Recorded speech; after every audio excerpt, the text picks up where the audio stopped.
Eu vou conversar com vocês um pouquinho sobre um voo muito especial que acontece aqui, nesse território. São os migrantes que batem asa e voam em busca de sonhos e esperanças.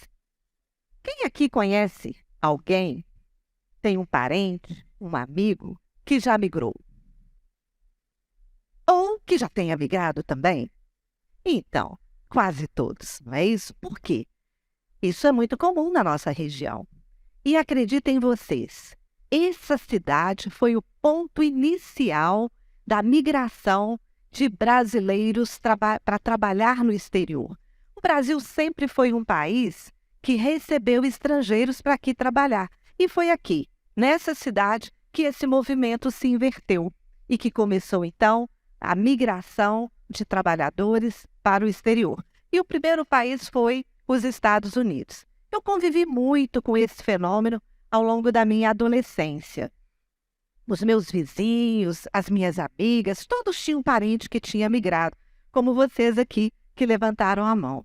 A minha casa era uma das poucas da rua que tinha um telefone. Então, aqueles que tinham migrado ligavam e dizia: dia tal, hora tal, eu vou ligar para conversar com a minha família.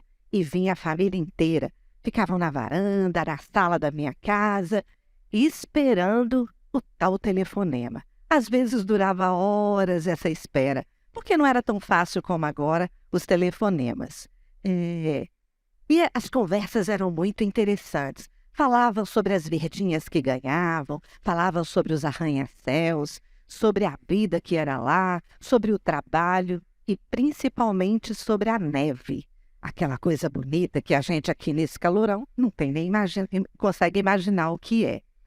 Eu me lembro de ficar ouvindo essas conversas e alguns mandavam até uma fita cassete com gravações e a gente se reunia, as minhas amigas, para ouvir essas histórias. Muitas vezes, quando falavam da família, havia aquele silêncio que com certeza eram marcadas por lágrimas, que aqueles que ouviam também choravam. E aí, quando fui fazer meu mestrado, queria pesquisar sobre a terceira revolução industrial e o impacto no mercado de trabalho local. E a minha orientadora me disse: por que você não pesquisa sobre esse movimento de migração de valadarenses para os Estados Unidos? Aquilo lá é no laboratório a céu aberto. Eu falei: não vou pesquisar sobre isso não. Isso é uma coisa muito comum, isso não tem nenhuma relevância científica. Mas, quando comecei a fazer os meus estudos, a migração foi atravessada em todos os estudos, em todas as entrevistas que eu fazia. Me lembro, de ouvir, numa das entrevistas que eu fiz, dos meus entrevistados que tinham um empreendimento, ele falou assim, na verdade, eu migrei mesmo, não foi para poder fazer esse negócio aqui, não. Meu principal motivo é porque eu queria ser prefeito dessa cidade. Era uma cidade próxima a Valadares. E aí, eu não tinha dinheiro. Todas as vezes que eu tentava me candidatar, me faltava dinheiro para financiar a minha campanha. Então, eu resolvi ir para lá.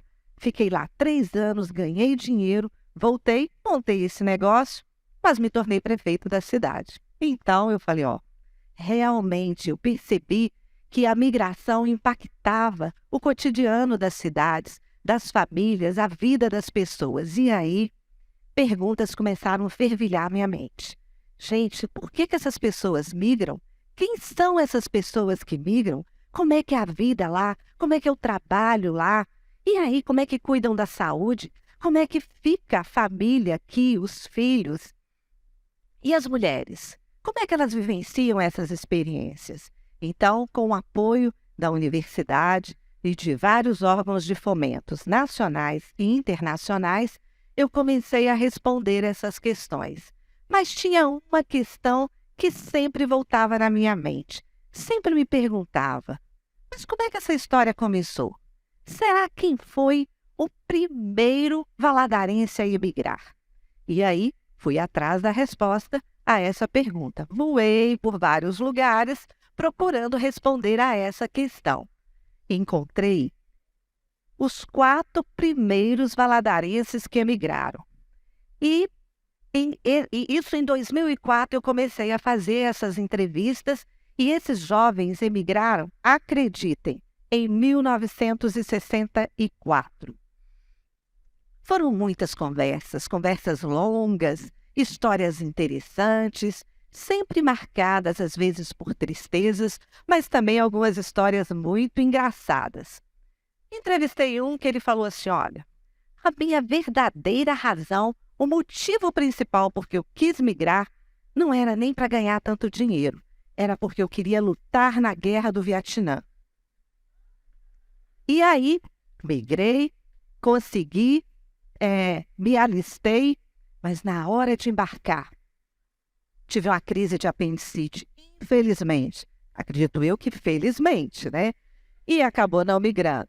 Conheci a história de um outro que migrou no porão de um navio. Ficou 3 meses no porão de um navio, passando fome, frio. E ele conta que quando ele desceu no porto de Nova York, que viu a Estátua da Liberdade, falou, tudo aqui vale a pena. Tudo valeu a pena.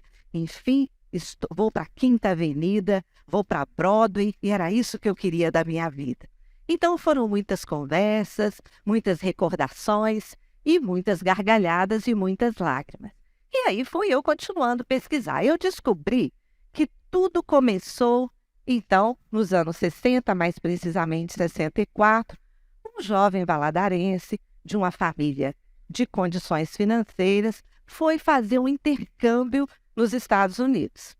Intercâmbio para aperfeiçoar o inglês. E lá ele descobriu que era possível ganhar dinheiro trabalhando nos hotéis de Nova York, das montanhas de Nova York, trabalhando como motorista de táxi e também nos restaurantes. E então, quando ele volta, ele traz essa notícia e ele consegue saber de vários mecanismos que poderiam ser utilizados para conseguir estar lá de forma documentada. E ele conta essa história para os amigos aqui em Valadares. E então, em 1964, 4 jovens organizam todos os seus documentos, vão para o consulado americano, que nessa época era em Belo Horizonte, fazem um depósito de $1.000, conseguem o visto de trabalho e migram. Eles foram acompanhados por outros 13 jovens, logo em seguida, 3 meses depois. Então, os primeiros migrantes foram 17 jovens das famílias com poder aquisitivo, porque quem tinha $1.000 para fazer um depósito para conseguir o visto de trabalho? E falavam inglês, porque eram todos estudantes de uma escola de inglês que tinha aqui. Então, tudo começou nessa época, né? A partir dessas informações, esses 17 jovens migraram. E lá, né, eles escreviam dizendo sobre como é que era a vida lá, como era possível ganhar muito dinheiro, como que era a Broadway, como que era a beleza de viver aquele estilo de vida americano, né?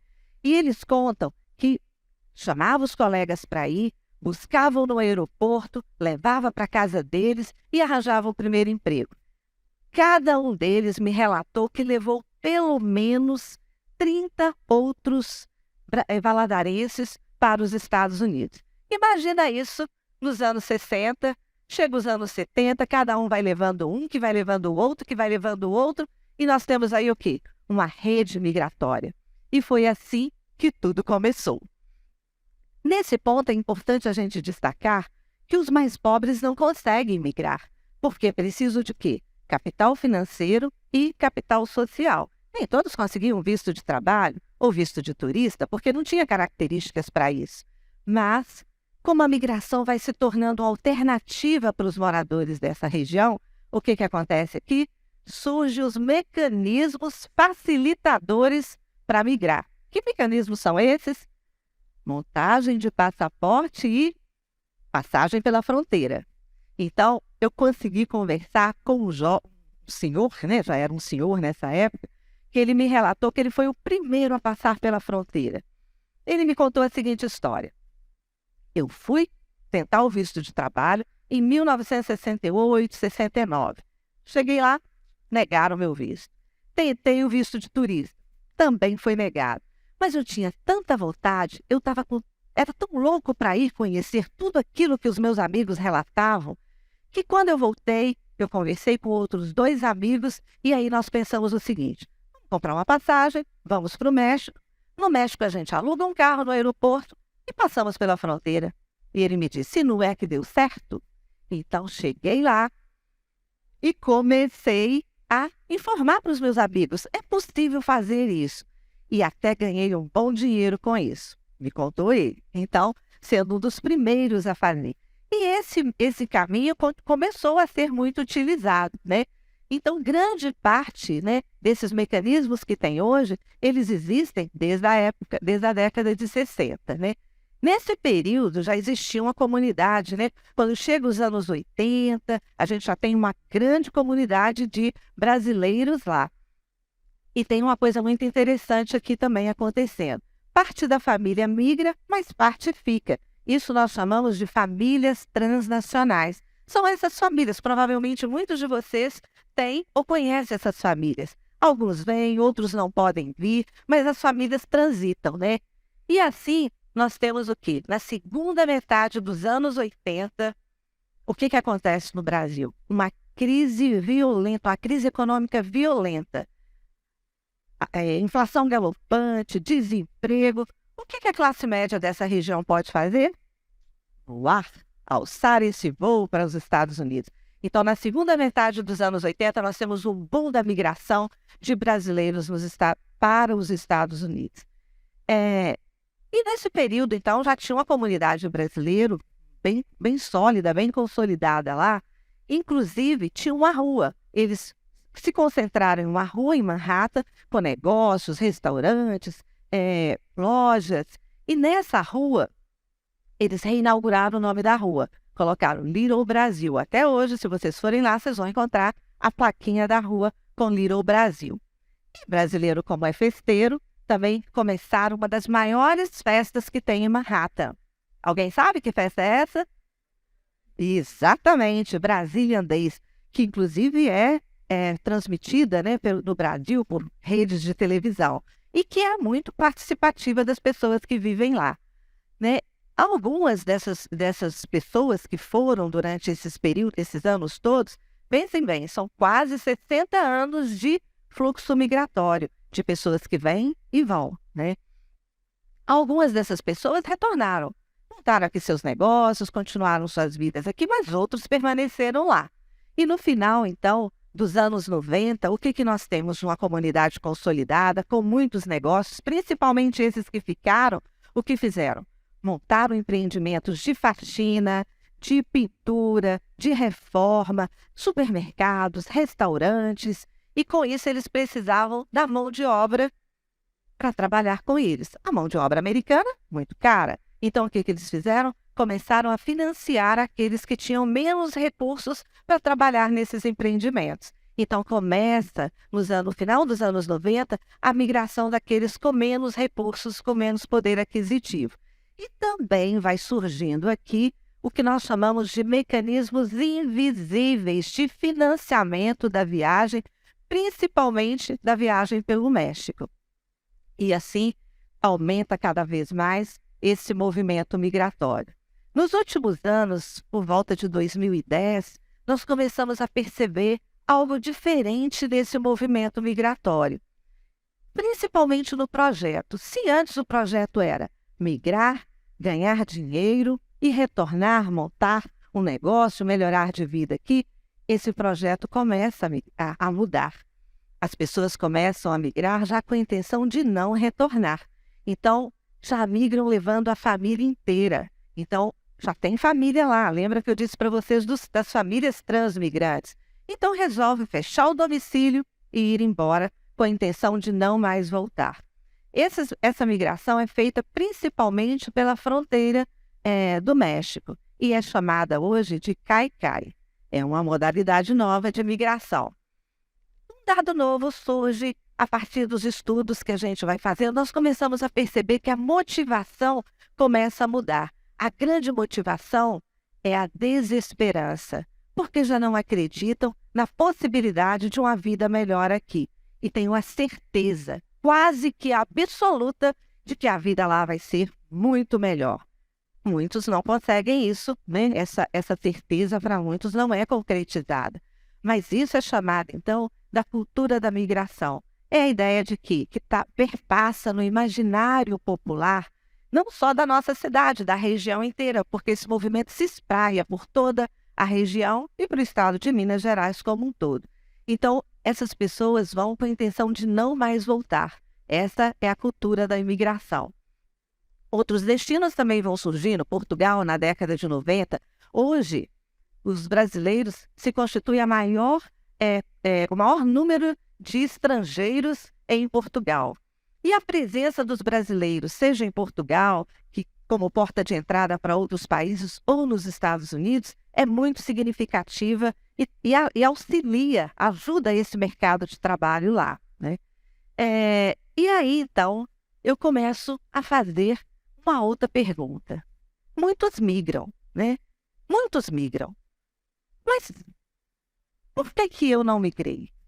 Por que você que não levantou a mão ou que não migrou, por que você não migrou? O que nos fez permanecer nesse território? O que vocês acham? Esse é o novo voo que eu estou fazendo. Essa é a nova pesquisa que eu estou estudando agora. E aí, quando eu tiver as respostas, essa pode ser uma nova conversa. Muito obrigada.